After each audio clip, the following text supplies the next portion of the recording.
안녕하세요. 누구보다 가정을 지키려고 했던 마음을 잔인하게 짓밟아버린 한 남자를 무참히 응징했던 30대 학원 강사입니다. 간혹 결혼을 하면 이젠 진정한 가족이 되었으니 더는 정성을 다할 필요가 없다고 생각하는 분들이 계시는데요. 전 오히려 가족이라면 더 소중하게 대하고 다른 사람들보다 더 귀하게 여겨야 한다고 생각합니다. 그런 제 생각과는 전혀 다른 사람들이 있었는데요. 서서히 변해버린 사람들을 지켜보면서 고민하다가 딱 하나의 사건으로 전 결단을 했습니다. 지금의 제 삶을 되찾게 되었던 그때의 일을 여러분들께 얘기해 보려고요. 사실 저희 집은 조금 특별한 집이었어요. 아빠는 원래 평범한 직장에 다니셨고 엄마는 동네에서 미용실 운영하셨습니다. 크게 어렵지도 않았지만 그렇다고 엄청 잘 사는 집도 아니었죠. 부모님은 하루하루 열심히 일을 하시면서 저와 남동생을 키워주셨고 저흰 그런 부모님을 보며 바르게 자랄 수 있었답니다. 그리고 지금도 두 분께선 동네에서 인고 부부라고 소문이 날 정도로 사이가 아주 좋으세요. 그런 두 분의 모습을 보고 자란 저와 남동생은 저런 게 진정한 부부이구날 항상 생각하며 컸습니다. 전 나름 좋은 대학을 나왔고 그 후엔 진로를 고민하다가 학원 강사로 일을 시작하게 되었어요. 서울에서도 학원가가 많다는 동네에서 아주 작은 학원에 취직을 해 처음 일을 시작했습니다. 그런데 처음엔 진짜 너무 힘들고 매일같이 울면서 이걸 해야 하나 말아야 하나 고민을 참 많이 했던 것 같아요. 수업을 어떻게 하는지도 잘 모르고 거기다가 실수도 많이 해서 컴플레인도 정말 많이 받고 특히나 저희 학원 원장님한테 얼마나 혼이 났는지 모릅니다.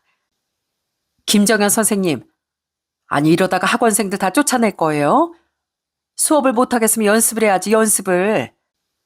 허거나 학부모들 전화해. 내가 이렇게 지금도 선생님한테 화를 내야 되겠어요? 죄송합니다. 저도 노력은 하고 있는데.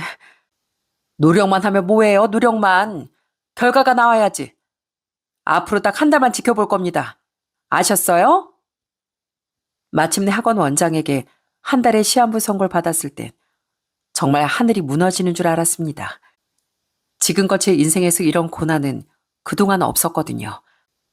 그때부턴 정말 죽기 아니면 까무러치기로 열심히 공부만 했네요. 심지어 제가 학교 다닐 때보다 정말 수십 배는 더 많이 공부를 했던 것 같아요. 그냥 문제를 푸는 것만 공부해서 될 게 아니라 교수법까지 익혀서 학생들한테 쉽고 재미있게 귀에 쏙쏙 들어오게 알려줘야 하니 이게 처음엔 감도 못 잡겠고 너무 어렵더라고요. 인터넷으로 올라오는 여러 강의 영상들을 아침 눈 뜨자마자 시작해 눈 감기 직전까지 매일 반복해 돌려보기도 하고 저 스스로도 아무도 없는 곳에서 혼자 강의를 해보면서 연습도 참 많이 했습니다. 그렇게 열심히 연습하고 노력하니까 결국엔 빛을 보게 되더라고요. 수업이 너무 지루하다, 재미없다, 무슨 말 하는지 이해가 안 된다는 평이 난무했던 제 강의가 점점 재미있고 귀에 쏙쏙 들어온다며 칭찬을 받기 시작했죠. 그러면서 그 작은 학원에서 절 보러 오는 학생들도 점점 생기기 시작했고요. 그러자 원장님도 나중엔 저에게 무척이나 잘해주셨답니다. 김 선생님, 요즘 바쁘죠? 이거 좀 먹으면서 해요. 선생님은 목이 생명이야. 이번 달에도 선생님 수업 좋다고 찾아온 친구들이 얼마나 많은지. 내가 진짜 김 선생님 덕을 톡톡히 본다니까. 감사합니다, 원장님. 더 열심히 해야죠.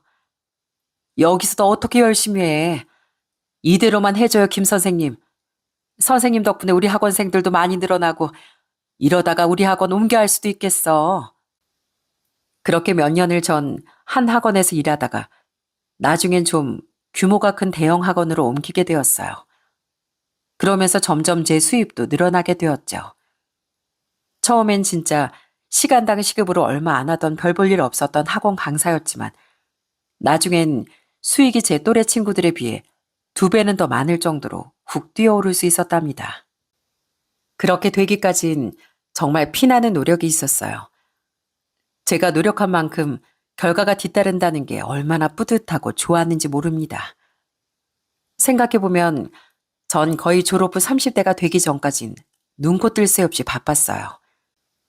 아침에 눈 뜨자마자 문제집부터 잡고 눈 감기 전까지 학생들 문제풀이 내용 살펴보고 또 질문들 체크하고 그러면서 하루를 온통 학원 일에만 치이고 살았습니다. 그러다 보니 몸이 좀 많이 무너졌던 것 같더라고요. 아무래도 식사 시간도 규칙적이지 않고 늘 늦게까지 일어나 야식도 먹다 보니 살도 많이 쪘는데 체력도 엄청 떨어졌고요. 그러면서 몸이 망가지고 결국엔 탈이 나더라고요. 어느 날 수업 준비를 하던 제가 한순간에 그 자리에서 쓰러지고 말았거든요. 그때가 마침 학생들 시험 기간이 끝났을 때라 그 전까지 정말 저도 바쁘고 잠도 잘 못 잤었거든요. 그래서 이대로는 안 되겠다는 생각이 들어 운동을 좀 해야지 해서 찾다가 크로스핏이라는 곳이 집 근처에 생겼길래 바로 등록을 하게 되었죠. 처음엔 그 운동이 뭔지도 제대로 몰랐는데 찾아보니까 정해진 시간 내에 정해진 운동을 하는 거더라고요. 좀 힘들어 보이긴 했는데 사람들이 다 같이 모여 주변에서 막 응원도 해주면서 같이 운동하는 모습이 그렇게 재밌어 보이더라고요. 거기서 제가 운명의 남자를 만나게 되었어요. 그곳에서 꽤나 오랫동안 운동을 했던 모양인지 다른 사람들과 두루 잘 어울리고 잘 지내는 그런 남자였습니다. 몸도 굉장히 다부지고 인상도 선하고 좋았는데 저한테도 너무 친절하게 잘해주더라고요. 크로스핏이라는 운동이 막 바벨도 들고 로프도 올라가고 그러는데 그때마다 제일 격려를 많이 해주고 도와줬던 것도 바로 그 사람이었죠. 그러다 보니 자연스럽게 친해질 수밖에 없었고요. 운동 끝나고서 같이 밥도 한 끼 먹고 술도 마시다 보니 어느덧 저희는 더 가까워졌고 감정이 생기게 되었습니다. 그렇게 자연스럽게 전 30대 초반에 연애를 하게 되었죠. 남자친구와는 무려 5년을 연애했습니다. 저보다 3살이 더 많았던 남자친구는 직장에 다니고 있었고 그러면서도 정말 부지런하게 운동도 하고 자기 일도 열심히 하는 사람이었어요. 특히나 제 일도 존중을 많이 해줬습니다. 제가 일 특성상 늦게 끝날 때가 많은데 그때마다 항상 남자친구는 저를 데리러 오기도 하고 심야 데이트도 많이 즐겼었어요. 연애하는 5년 동안 저희는 정말 많이 발전했어요. 남자친구도 회사에서 승진도 하고 상황이 좋아졌고 저 역시 연봉 1억 정도 받는 업계에서는 나름 탄탄한 강사가 되었거든요. 제가 학원 강사가 된 지 10년 만에 누리는 큰 기쁨이었죠. 하지만 처음에 결혼을 준비할 땐 남자친구가 좀 위축된 듯 보이더라고요. 정연아, 너희 집에서 날 좋아하실까? 난 그냥 평범한 직장인에 월급도 너보다 훨씬 적은데 벌써부터 걱정되네. 더 좋은 남자 만날 수 있는데 날 만났다고 생각하시면 어쩌지? 에이, 무슨 소리야. 오빠가 얼마나 좋은 사람인데. 그리고 우리 집에서도 다 알아. 말만 인사하러 가는 거지. 이미 오빠가 어떤 사람이고 또 얼마나 좋은 사람인지 다 안다고. 그러니까 걱정 하나도 할 필요 없어. 그런 거 별거 아니야. 객관적으로 봤을 땐 사실 남자친구 쪽과 저희 쪽 조건에도 많은 차이가 있었어요. 저희 집은 그래도 어느 정도 경제적으로 여유가 좀 있었는데 남자친구 집은 좀 많이 어려웠었거든요. 거기다가 남자친구와 저도 연봉 차이가 꽤 크다 보니 처음엔 남자친구가 많이 위축될 수밖에 없었죠. 그렇지만 전 정말 그런 것쯤은 별거 아니라고 생각을 했어요. 저희 집에서도 마찬가지로 조건은 그냥 부수적인 것일 뿐 중요한 건 사람이라고 하셨고요. 그렇게 저희 집에 인사를 가고 나서 저 역시 예비시댁에 인사를 가게 되었어요. 처음 인사를 하러 갔을 때 좀 놀랐던 게 예비시댁 집이 엄청 낡은 빌라였는데 집 안에 들어갔을 때도 여기저기 세월의 흔적이 바로 눈에 보일 정도로 상황이 좋지 않았다는 겁니다. 그런 상태에서도 예비 시부모님은 그래도 제가 온다고 신경 써서 백수도 끓이시고 상다리 부러지게 이것저것 차려놓으셨더군요. 그러면서 다 같이 식사를 하고 제가 집에 갈 땐 제 손에 비닐에 담긴 과일을 쥐어주시며 예비 시모가 얘기를 하셨습니다. 고맙다. 아유, 사실 우리 집 이렇게 보잘게 없어. 우리 집에 시집 와서 고생할 수도 있는 건데 이렇게 시집 오겠다고 하니 우린 그저 고마운 마음뿐이야. 이거 오늘 아침에 시장에서 제일 신선한 과일로 사온 거야. 아마 맛은 괜찮을 거다. 가서 먹어. 감사합니다. 맛있게 잘 먹을게요, 어머님. 그래, 그래. 우린 그저 니들이 행복하게 잘 사는 것만 바라고 다른 건 하나도 바라는 거 없다. 고맙다, 고마워. 처음엔 예비 시부모님이 정말 눈물까지 글썽이면서 저에게 고맙다고 얘기를 해주셨는데 그 모습이 얼마나 감동이었는지 모릅니다. 그렇게 양가의 환영을 받으며 저흰 결혼을 하게 되었어요. 그때 제 나이가 30대 중반이었고 남편은 30대 후반이었죠. 처음에 결혼하고선 남편이 어찌나 저희 집에 잘했는지 모릅니다. 엄청 싹싹하게 엄마를 챙겼는데 당시 엄마가 오랫동안 미용실 일을 하시다 보니 손가락 관절이 많이 안 좋으셨거든요. 아마 아시는 분들은 아실 테지만 파라벤이라고 해서 손을 따뜻하게 해서 풀어주는 그런 미용 도구가 있는데 그것까지 어디서 사가지고 가지고 간 적이 있었답니다. 그걸 손수 남편이 해주는데 엄마가 얼마나 좋아하셨는지 몰라요. 우리 한서방 덕분에 내가 이런 호강까지 하네. 요즘엔 이런 것도 나오는가? 아유, 손이 아주 뜨끈뜨끈한 게 피로가 싹 풀리는 것 같아. 고마워, 한서방. 아닙니다, 장모님. 하루 종일 머리 말고 컷하고 그러시느라 장모님 손이 쉴 틈이 없으시잖아요. 이렇게라도 장모님 손 풀어드려야죠. 장인어른께서 장모님 손이 보물이라고 하셨거든요. 아유, 또 저 사람이 쓸데없이 사위한테 그런 소리를 했네. 우리 한서방 이렇게 우리 잘 챙겨주니까 얼마나 좋은지 몰라. 저번에 우리 미용실 손님들이 한서방 보고서 아주 사위 멋진 사람으로 자랐다고 그러더라고. 그때 내가 얼마나 어깨가 으쓱했는지. 남편은 결혼 초반부터 저희 부모님과 편하게 잘 지내더라고요. 늘 엄마를 세심하게 챙겨주면서도 제가 말하지 않아도 저희 부모님께 안부 전화도 종종 하면서 그렇게 잘하더라고요. 거기다가 저희 아빠한테도 정말 잘했습니다. 아빠는 워낙 활동적이고 운동도 좋아하셨는데 저희 집에서 하루 묵을 때면 같이 아침에 아빠랑 동네 뒷산도 오르고 뒷동산 초입부에 있는 운동기구들을 같이 쓰면서 운동을 하고 그러기도 했어요. 그런 남편을 보면서 저 역시 시댁에 정말 잘하려고 노력했습니다. 시모께선 식당을 다니셨고 시부는 경비원 일을 하셨는데 그렇게 두 분이서 열심히 일을 하셔도 사실 시댁 상황은 좋지 않았어요. 그래서 저희는 늘 시댁에 갈 때마다 양손 가득 먹을 걸 챙겨서 가곤 했습니다. 소고기부터 장어며 대게 처리되면 대게까지 좋은 거라는 건 매번 시댁에 먼저 챙기곤 했어요.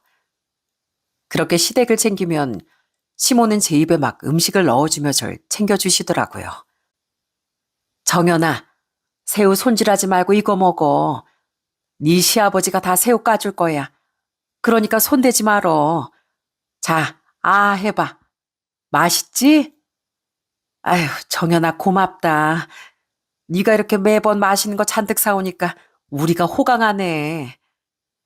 어머님, 다음엔 저희 직접 가서 한번 먹어봐요. 어머님이랑 아버님 시간 여유 되실 때 우리 같이 여행도 가고 직접 가서 먹으면 더 맛있대요. 제가 꼭 어머님 아버님 모시고 갈게요.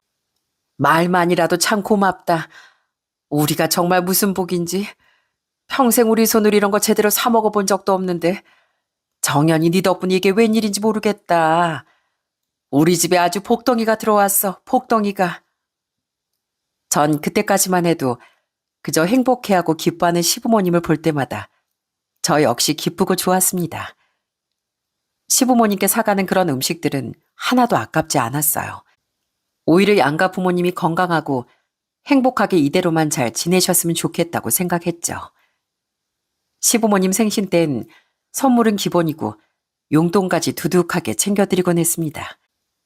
첫 명절엔 고급 한우새들 잔뜩 사와서 시집간 시누이네 집으로도 보내줬더니 시부모님이 얼마나 좋아하셨는지 모릅니다. 그러다 보니 정말 시댁에 갈 때마다 시부모님께선 말 그대로 버선발로 뛰어나 맞이해 주시곤 했답니다. 어머님, 아버님, 저 왔어요. 아이고, 우리 정연이 왔어? 그래, 오느라 힘들었지? 밥만 먹고 가라니까 오늘 하루를 왜 여기서 묵어? 불편하게. 대호가 오늘 여기서 잔다길래 우리가 걱정이 많았다. 그냥 저녁에 밥 먹고 가지. 아니에요. 오랜만에 어머님이랑 막걸리 한 잔도 마시고 저도 시험 기간 끝나서 좀 한가하거든요. 이럴 때 좀 쉬려고요. 어머님, 제가 안주도 싹 다 준비했어요. 그래, 그래. 아이, 우리 정연이가 준비한 거면 말 안 해도 좋은 거겠지 뭐. 얼른 들어와.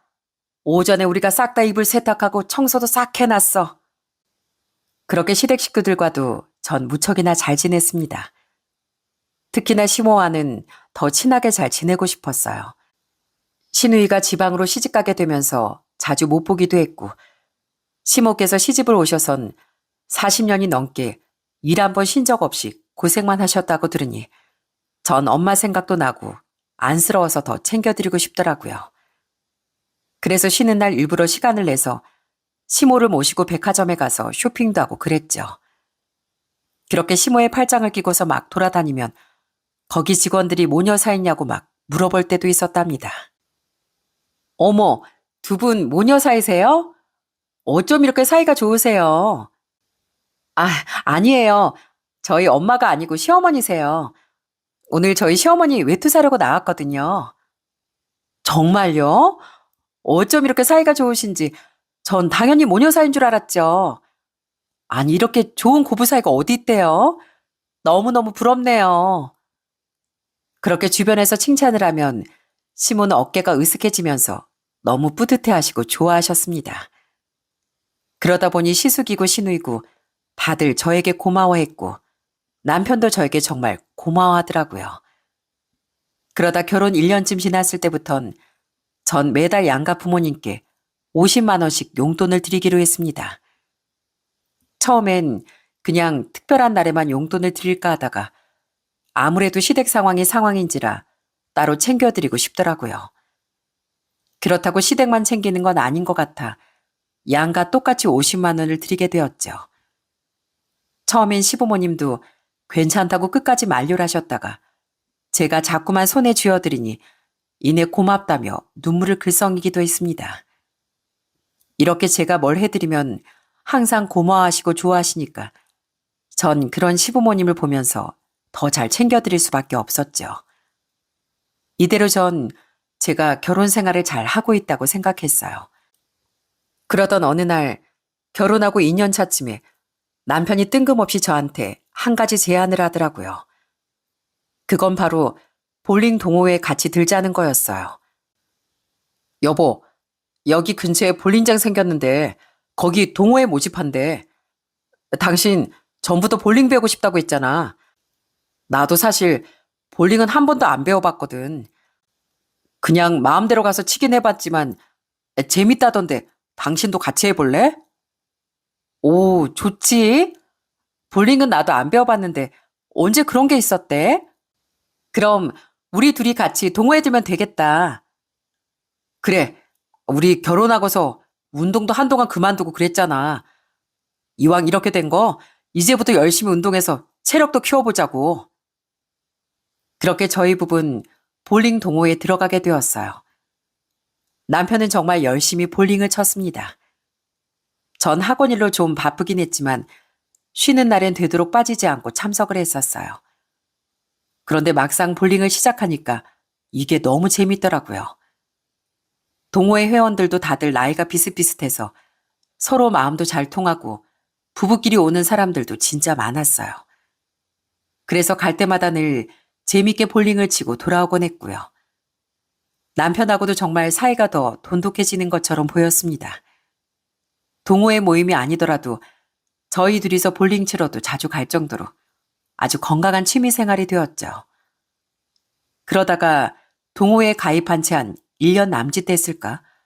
그때가 결혼 3년 차였어요. 사실 전 학생들 수능이나 학교 시험날 이런 기간이 되면 학원 일에만 집중을 해야 하다 보니 운동은 거의 하지 못했거든요. 그래도 남편이 매주 가서 참석하곤 했습니다. 그때가 아마 시험 기간이라 제가 좀 정신없이 바쁠 때였고 거의 몇 주 동안 아예 볼링장을 가보지도 못했던 때였어요. 남편이 이상하게 그 해에 더 볼링에 몰두해선 매일같이 나가고 거기다가 사람들과 전보다 더 많이 어울리기 시작하더군요. 심지어 제가 학원 일 끝나고 거의 새벽에 들어오는데도 남편이 집에 없었던 때도 있었어요. 그것 때문에 좀 많이 다투기도 했답니다. 하루는 남편이 새벽에 들어온 날이었어요. 전 그런 남편을 기다리다가 들어오는 걸 보고선 따졌습니다. 당신 지금 몇 시야? 내일 출근 안 해? 아니, 아무리 볼링이 좋다지만 이건 좀 너무한 거 아니야? 당신 요즘 왜 그래? 갑자기 왜 그렇게 볼링을 매일 치러 나가? 내가 뭐 다른 거 하는 것도 아니고 운동하는 걸로 이럴 거야? 운동 끝나고 사람들이랑 한잔하다 보니까 좀 늦었지 뭘 그거 가지고 그래. 다들 회사 다니니까 늦게 만나는 거 당신도 알잖아. 아무리 그래도 그렇지. 어제도 그렇고 오늘도 그렇고 당신 매번 이렇게 들어오다가 아침에 힘들게 깨나서 나가잖아. 이건 좀 아니다 싶지 않아? 아휴, 나도 숨 좀 쉬자, 숨 좀. 매일 일만 하다가 스트레스 받는 거 볼링하면서 스트레스 푸는 거야. 사람들 만나서 어울리면서 얘기도 나누고 말이야. 당신 허구나 바빠서 얼굴도 제대로 못 보는데 그럼 나 혼자 방구석에 처박혀 있어? 뭐? 내 말은 그 말이 아니잖아. 적당히 하라고 좀 적당히.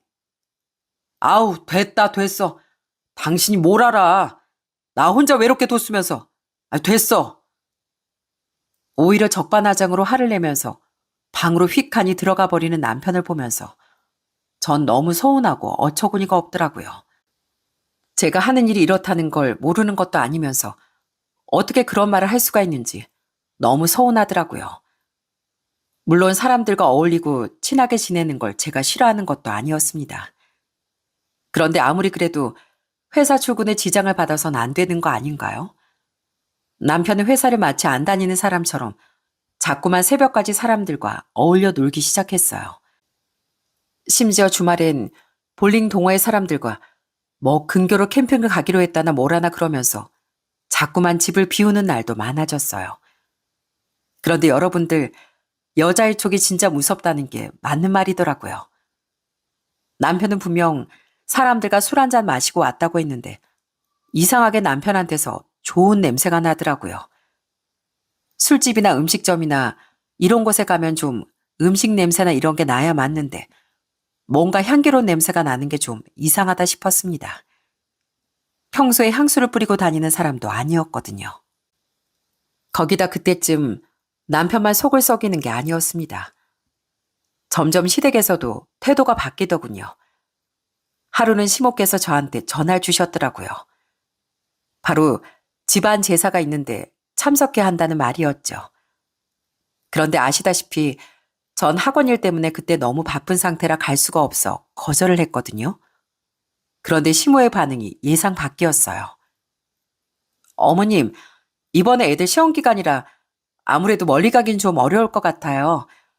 학원에서 계속 애들 공부도 체크해줘야 되고 요즘 그래서 늦은 시간에 끝나거든요. 아무래도 제산 참석하기 힘들 것 같네요. 아휴, 그래도 좀 시간 내면 안 되겠니? 다른 친척들이 너 얼굴 보기 힘들다고 그렇게 아우성인데 네 시어머니 체면 좀 살려주면 안 되겠어? 학원에 너만 선생으로 있는 것도 아니고 그거 좀 뺄 수도 있는 거잖아. 죄송해요 어머님. 대신 남편한텐 꼭 가라고 할게요. 걔가 와서 뭐하니 음식할 것도 아니고 네가 와야 옆에서 음식도 하고 싹싹하게 어른들한테 하면 좀 좋니? 아유 알았다 그럼. 안 그래도 남편과 사이도 서먹하고 일도 정신없이 바쁜데 시모까지 저렇게 얘기를 하니 전 마음에 섭섭함이 생겼답니다. 그걸로 끝이 아니었어요. 시숙이고 신우고 본인들 힘들 때마다 자꾸만 저한테 전화를 와 당연하게 돈을 빌려달라고 하곤 했습니다. 특히나 신우는 자기 부모님이랑 다른 형제들한텐 말하지 말라며 저한테 대뜸 큰 돈을 요구하기도 했어요. 언니, 잘 지내요? 다름이 아니라 이번에 저희 이사해야 되거든요. 남편이 이번엔 저희 집에서 돈 받아오라는데 언니도 알다시피 우리 집이 여유로운 것도 아니고 그래서 말인데 혹시 언니 좀 도와줄 수 있어요? 네? 이사요? 갑자기 이사라니. 근데 뭐 얼마나 도와드려야 되는 건데요? 1억이요. 저희 전셋집 얻을 때 시댁에서 1억 해주셨거든요. 남편이 이거 다시 돌려드릴 거라고. 그래서 이번엔 저희 집에서 돈을 받아오러 가잖아요. 엄마랑 아빠한테 말도 못 꺼내겠고, 뭐 어차피 없으니까 꺼내봤자고요. 언니가 좀 도와줘요. 네? 언니 이 정도는 해줄 수 있잖아요. 제가 나중에 돈 벌면 그때 꼭 갚을게요. 대신 저희 남편이랑 다른 식구들한텐 이 얘기 절대 하지 말고요. 아무리 그래도 그 큰 돈을 아무 말도 안 하고 빌려드리긴 좀 어렵네요. 적어도 남편하고는 상의를 좀 해봐야 돼서. 아이, 그냥 좀 빌려주면 안 돼요? 오빠 알면 또 저희 남편한테 전화해서 난리 친단 말이에요. 아, 진짜. 그거 좀 그냥 빌려주면 될 거 가지고. 일단 언니가 좀 생각 좀 해봐요. 절대 다른 식구들한테 말하지 말고요. 알았죠? 그러면서 전화를 끊어버리는 신우의 태도에 전 너무 어이가 없었습니다. 점점 제가 잘해주니까 이제 마치 당연하다는 듯이 행동하는데 황당하더군요. 천만다행인지 그때 일은 뭐 신우부부가 다퉈서 심해부가 홧김에 한 얘기였지만 그날의 사건으로 시댁에서 절 어떻게 생각하고 있는지 다 알 수 있었답니다. 그것뿐만 아니라 시모는 제가 학원 일로 바쁘다 보니 본인 아들에게 소홀히 할까봐 전전긍긍하셨어요. 아마 그때가 남편 생일이 다가올 때였습니다. 시모가 전화가 오더니 저한테 꼴찌꼴찌 캐물으시더라고요. 정연아, 이번에 우리 대호 생일인 거 알지? 너 설마 안 잊어버리고 있지? 그래, 생일 선물을 뭘로 할 거니? 외식하지 말고 좀 생일상 좀 차려줘라. 바빠도 미역국은 끓일 수 있잖니.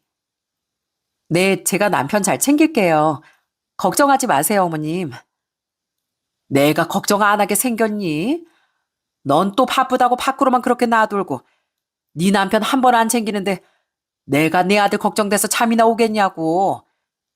아무리 그래도 생일날엔 뜨끈한 미역국에 집밥 먹어야 되는 건데 내가 다른 거 몰라도 너 우리 대호 생일은 제대로 챙겨주라고 신신당부하려고 전화했다. 생일은 꼭 잊지 말고 네가 손수 좀 차려줘. 알았지? 안 그러면 나 진짜 시집살이 이제부터 제대로 시킬 거야. 알았어?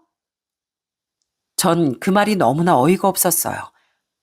사실 제 생일이 먼저였는데 그때 시댁 식구들이 누구 한 명 축하한다는 전화도 없었거든요. 남편이 알려줘서 거의 저녁 늦게서야 축하한다는 한마디 들었을 뿐이지 저한테 뭐 선물을 주거나 그런 것도 아니었고 거기다가 남편도 출근한다고 생일은커녕 선물도 준비를 안 했었거든요.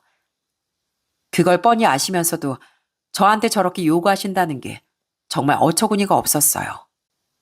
그러던 찰나에 전 남편의 꼬리를 밟게 되었습니다. 그간의 제 의심이 확신으로 변하게 된 건 한 통의 전화를 받고 나서였어요. 당시 볼링 동호회 가입할 때부터 친하게 지냈던 언니가 있었거든요.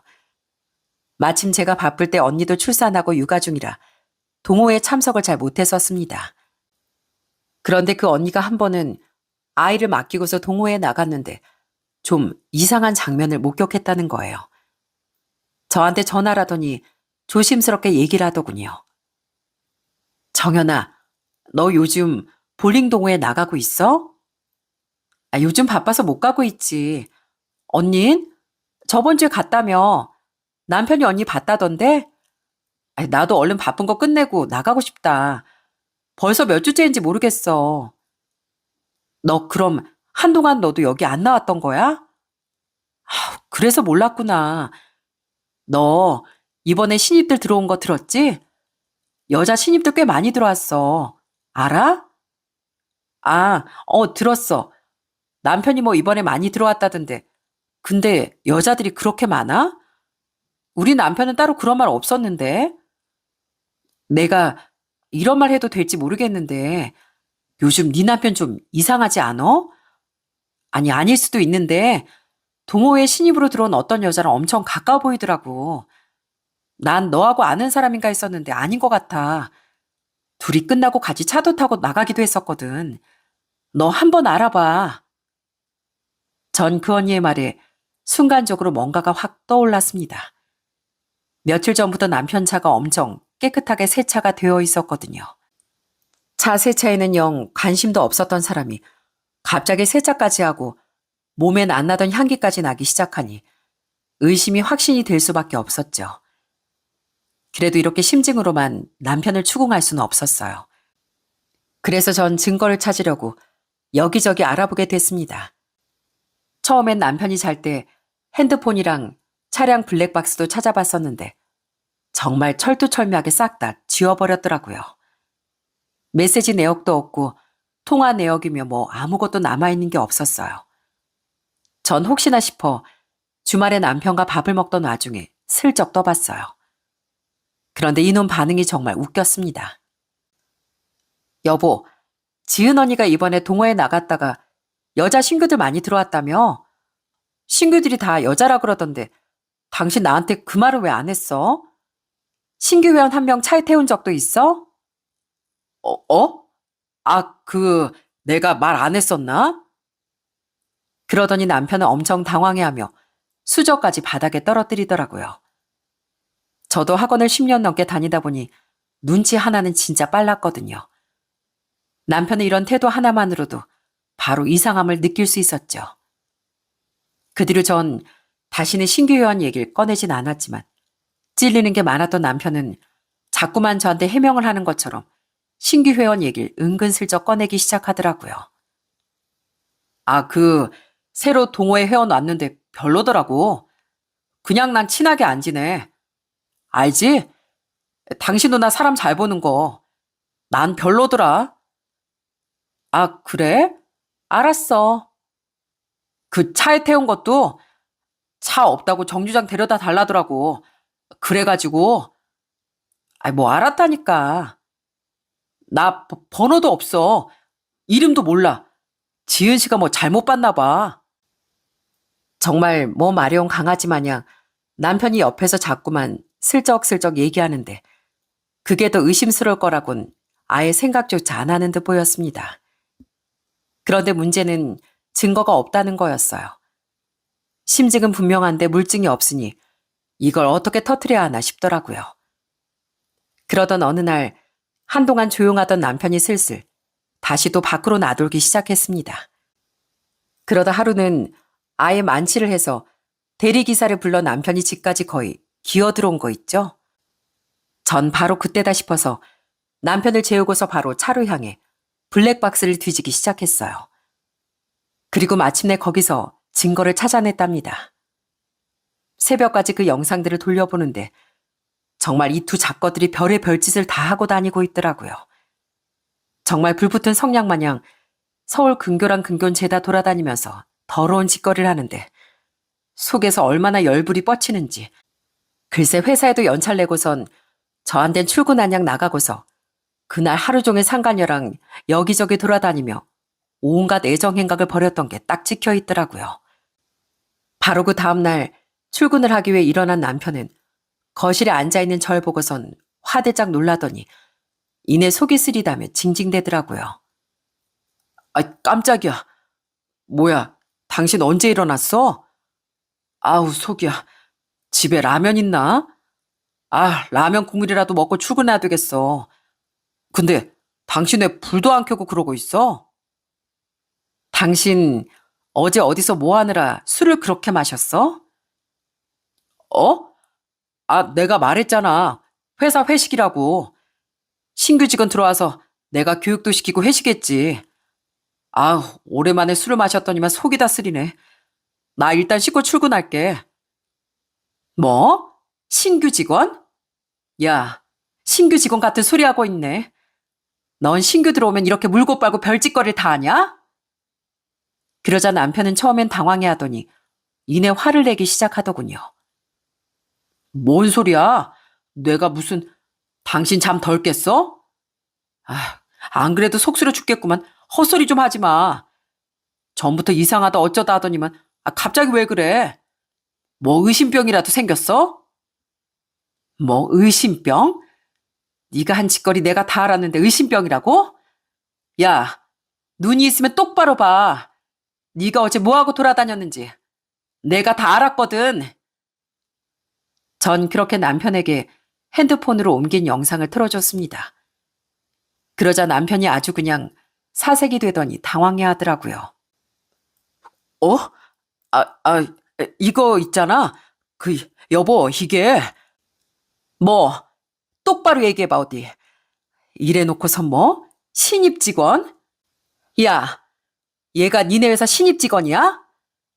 니네 회사 신입 들어오면 이따위로 신규 교육하니? 누가 돌아다니면서 이따위 짓 하면서 신규 교육을 해? 어디 한번 니네 회사 가서 따져보자. 어? 네 말대로 신입 직원 교육 이렇게 하는지. 아니, 그게 아니라 너 회사 상황 나빠서 연차도 못 쓴다며? 회사 바빠서 연차 당분간 못 쓴다고. 근데 그래 놓고서 어떻게 상간녀랑 쳐 돌아다닐 수가 있었니? 그것도 거짓말 한 거야? 어? 아니, 그게 여보, 있잖아. 일단 진정 좀 해. 내가 다 설명할게. 진정 같은 소리 하고 있네. 내가 지금 진정하게 생겼니? 야, 다른 건 몰라도 바람난 남편이랑 더 이상 못 살아. 안 살지.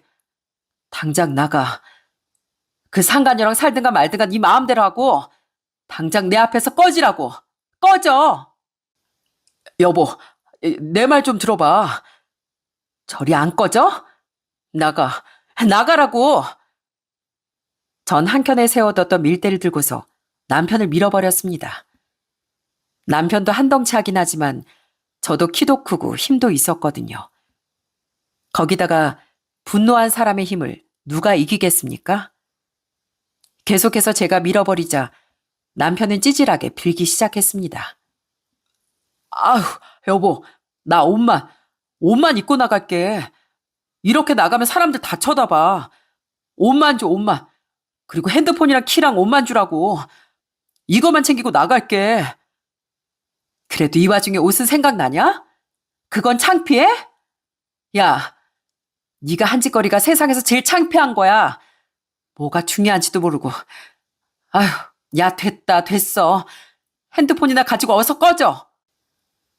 전 애원하는 남편의 말에도 그냥 핸드폰만 밖에 덜렁 던져버리고선 문을 닫아 걸어 잠궈버렸습니다. 밖에서 한동안 쿵쿵대며 문을 열어달라고 했지만 사실 소란은 피우지 못했어요. 남편이 좀 사람들 시선을 많이 신경 쓰는 편이라 더 이상 소란 피우지도 못하고 그대로 나간 듯 보였습니다. 솔직히 뭐 사연 들으시는 분들 중에선 그냥 한번 얘기해보고 용서해 줄 수 있지 않나 생각하실 수도 있겠지만 저흰 겨우 결혼 3년 차 나름 신혼부부인 상황이었어요. 그런데 벌써부터 바람이라뇨? 거기다가 제가 세상에서 제일 싫은 게 가족을 배신하는 일이었거든요. 안 그래도 시댁에선 이래라 저래라 저한테 요구하는 것만 점점 많아지는데 남편은 중간에서 중간다리 역할도 제대로 못하고 거기다 바람까지 피웠으니 더는 참고 넘어갈 일이 아니라는 생각이 들었죠. 그래서 그날 이후로 바로 딱 끊어버렸네요. 그랬더니 웃긴 일이 벌어지고 말았습니다. 한동안 학원 일 때문에 바쁘다 보니 정신이 없었고 그동안 남편은 제 눈치만 보면서 집에 일찍 들어와 숨죽은 듯이 방에 가만히 있더라고요. 그러다 시험 기간이 끝나고서 전 남편한테 이제 정리하자고 말을 했습니다. 그런데 남편이 진짜 꿈쩍도 안 하고 맨날 미안하다며 빌기 시작하더라고요. 여보, 미안해. 어? 내가 잘못했어. 내가 진짜 잘못했어. 걔랑 이제 다 끝났어. 여보, 내가 술 때문에 술을 마시다 보니까 눈이 횟가닥 돌았었나 봐. 진짜 미안해, 여보. 됐고, 술 마시고 그렇게 쉽게 넘어갈 사람이었으면 안 봐도 뻔해. 우리 겨우 산 지 3년이야, 3년. 근데 벌써 그렇게 눈이 돌아가디? 그럼 앞으로 수십 년 어떻게 믿고 살아? 됐으니까 더 늦기 전에 정리하자. 짐 싹 빼고 집 정리하고 갈라서 자고. 우리 집엔 내가 말할 테니까 니네 집엔 네가 말해. 여보, 왜 그래? 우리 집에서 알면 진짜 난리나. 그거야 내 알바도 아니고. 그러게 누가 바람 피우래? 네가 그래 놓고선 왜 나한테 이래? 난 더 할 말 없으니까 잔말 말고 짐이나 싸. 그렇게 전 남편을 무시하고서 열심히 제 짐을 챙기고 있었습니다. 대충 며칠 입을 옷들만 챙기고서 바로 친정으로 갈 생각이었어요. 그런데 그때 갑자기 누군가 초인종을 누른 거였습니다. 전 신경도 쓰지 않고 그냥 짐을 싸고 있었는데 남편이 나가보더군요. 그런데 문을 열더니만 남편이 화들짝 놀라는 게 아니겠어요? 집에 온 사람은 다름 아닌 시모였습니다. 아니 뭐야. 아니 니들 같이 있으면서 왜 전화 한 통을 안 받아? 내가 꼭 여기까지 찾아와야 되겠니? 정연아, 넌 왜 전화를 안 받아? 내가 몇 번이나 했는데 왜 전화를 안 받냐고? 아니, 엄마, 그게 아니라 일단 나가서 얘기해, 나가서. 뭘 나가서 얘기해, 이제 왔구만. 얘 정연아, 너 나 안 보이니? 아, 이렇게 시어머니가 왔는데 인사도 안 해? 너 지금 뭐 하는 거야? 니들 싸웠니? 아무리 둘이서 싸웠다지만 어른이 와서 눈 보면서 인사를 해야지. 지금 뭐 하는 거야? 니들 싸웠다고 용돈도 안 보냈던 거구나? 예. 아무리 그래도 부부싸움은 칼로 물베기라는데 그래도 용돈을 안 보내면 어떻게 하니? 내가 니들 전화도 안 받고 아유 그래서 무슨 일 있나 해서 와봤어. 정연이 너 일로 와봐. 아유 뭔데 무슨 일인데 뭔데 이렇게 싸웠어? 엄마 나가서 얘기하자니까 갑자기 와서 왜 그래? 뭐야? 아, 넌 왜 그러고 있어? 왜 네가 쩔쩔매? 뭐야? 정연이 네가 직접 말해봐. 뭔데 우리 아들이 이렇게 쩔쩔매고 있냐고. 그리고 왜 용돈 안 보냈냐고. 너 시애미 말이 말 같지가 않어? 시모는 상황을 모르니 보이는 것만 보고서 격앙되어 화를 내기 시작하더군요. 그 모습을 보면서 전 꾹꾹 참아왔던 분노가 한순간에 터지고 말았어요. 쩔쩔매만 하니까 쩔쩔매죠, 어머님. 어머님 아들이요. 뭐 했는지 아세요?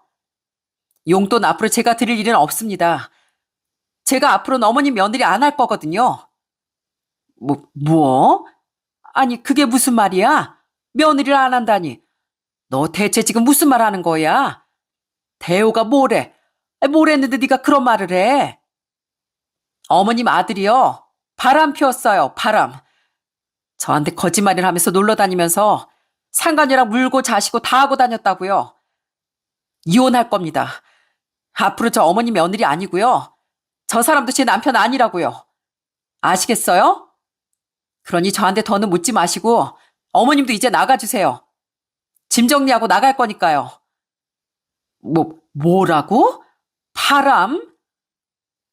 시모는 제 얘기를 듣고 갑자기 기겁을 하기 시작했어요.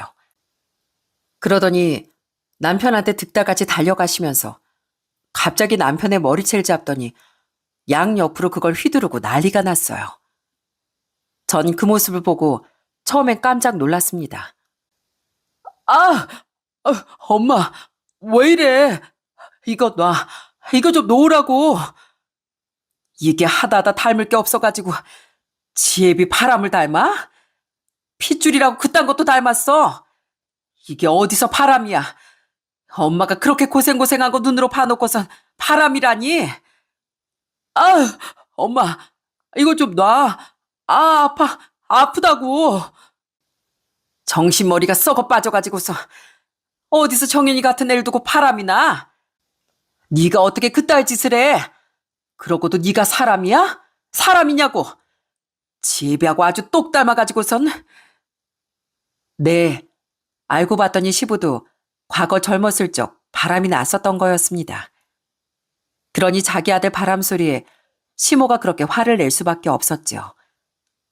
더군다나 자기 자식은 벌이도 많지 않아 용돈 한 번 쥐어준 적도 없는데 며느린 꼬박꼬박 용돈 챙기고 자신들한테 잘해왔으니 그걸 다 망친 자기 아들에게 얼마나 속이 터졌겠습니까?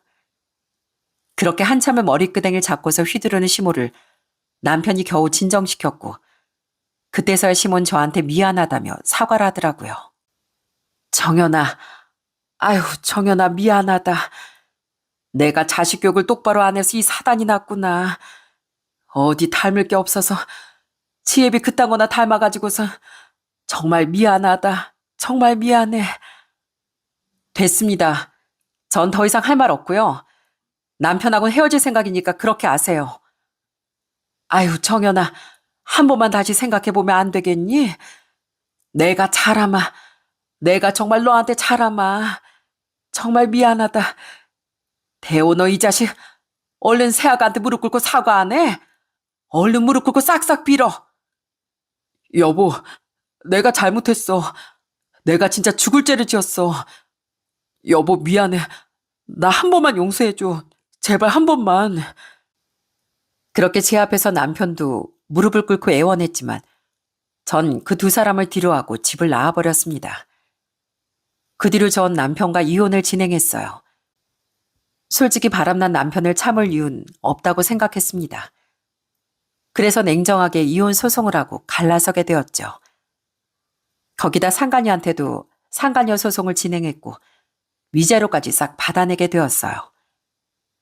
그런데 남편이 받는 벌은 저와 헤어지는 것뿐만이 아니었습니다. 알고 봤더니 그 상간녀 남편이 성깔이 좀 굉장히 더러운 사람이었나 봐요. 아주 남편 회사까지 찾아와서 거길 완전 쑥대밭으로 만들었던 모양입니다. 남편은 제발 회사에서 이러지 말라고 빌고 또 빌어 위자료까지 손에 쥐어줬다고 하는데 하지만 결국엔 회사에도 다 소문이 나서 못 버티고 남편은 그만둘 수밖에 없었다며 얘기를 하더라고요. 그러더니 후회하면서 저한테 계속해서 연락이 오는데 진짜 웃길 뿐이었네요. 여보, 내가 요즘 얼마나 후회하는지 알아? 그놈의 술 때문에 내가 이 지경이 된 거야. 당신한테 내가 정말 죽을 죄를 지었는데 지금이라도 좀 용서해주면 안 될까? 그 여자 남편이 내 회사까지 찾아와서 난동 부린 덕에 나 회사도 그만뒀어. 근데 그 여자랑 그 남편 헤어지지도 않았다더라. 그 여자를 다시 받아줬대. 당신도 그러면 안 될까? 내가 널 왜 받아줘? 난 너같이 사람 뒤통수 치는 사람이랑은 평생 믿고 못 살아. 용서? 네가 한 짓을 생각해봐. 지금 어디서 용서를 바라고 있어? 내가 니네 집에 그렇게 잘했는데 네 복 네가 스스로 걷어찬 거지 뭐. 나도 피차 아쉬울 거 없거든. 그러니까 찌질하게 이러지 말고 다신 연락하지 마. 여보, 우리 다시 시작하자. 나 당신 없으면 못 사는 거 알잖아. 나 없이 못 산다는 놈이 다른 여자를 쪼물딱거리냐? 입에 침이나 바르고 거짓말해. 네 입에서 나오는 소리는 앞으로도 못 믿겠거든? 네 그 면상 다신 보고 싶지 않으니까 내 앞에 꼴도 보이지 마. 그렇게 전 냉정하게 남편의 전화를 끊어버렸습니다. 어차피 저희는 아이가 있었던 것도 아니었고 거기다 남편에게 워낙 확실한 유책 사유가 있었으니 어렵지 않게 헤어질 수 있었어요. 전 시댁에선 거의 남편을 왼수처럼 생각하고 집에도 들이지 않는다고 들었습니다. 아마 그 집에 또 누가 시집을 갈 수 있을지 모르겠네요. 물론 이렇게 이혼을 하게 되면서 저희 부모님께 너무너무 죄송했지만 그래도 전 솔직히 지금 이 사건이 터진 게 다행이라고 생각해요. 바람을 피울 사람이라면 언젠간 피지 않겠어요? 만약 제가 아이를 낳았거나 결혼 생활이 더 오래 지나 이런 일이 생겼다면 아마 제가 겪은 상처는 지금보다 더 깊었을 겁니다. 차라리 초반에 알게 돼서 깔끔하게 뒤돌아선 게 잘했다고 생각해요. 지금은 부모님도 절 많이 응원해 주시고 남동생도 저한테 잘했다고 해줍니다. 얼마 전 남동생이 결혼하겠다며 올케를 소개해 줬는데 남동생은 좋은 사람을 만난 것 같아 참 다행이더라고요. 전 아마 당분간 결혼 생각이 없겠지만 남동생만이라도 참 행복하게 잘 살았으면 좋겠습니다. 사실 여기 사연들을 보다 보면 아무리 배우자가 못난 짓을 해도 냉정하게 자르지 못하는 분들이 참 많이 계시는 것 같더라고요. 그냥 사연을 들을 땐 왜 저렇게 자르지 못할까 싶었는데 저도 막상 겪어보니까 이게 아무리 짧은 시간이라도 추억과 정이 있다 보니 더 냉정하게 못하는 것 같습니다.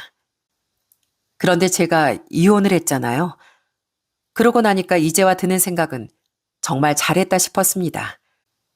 평생을 전전긍긍하며 걱정할 바엔 애초에 싹을 잘라내는 게 잘한 일인 것 같네요. 만일 저처럼 고통 속에 고민하고 계시다면 정말 내 인생에서 중요한 게 뭔지 한 번쯤 고민을 해보셨으면 좋겠어요.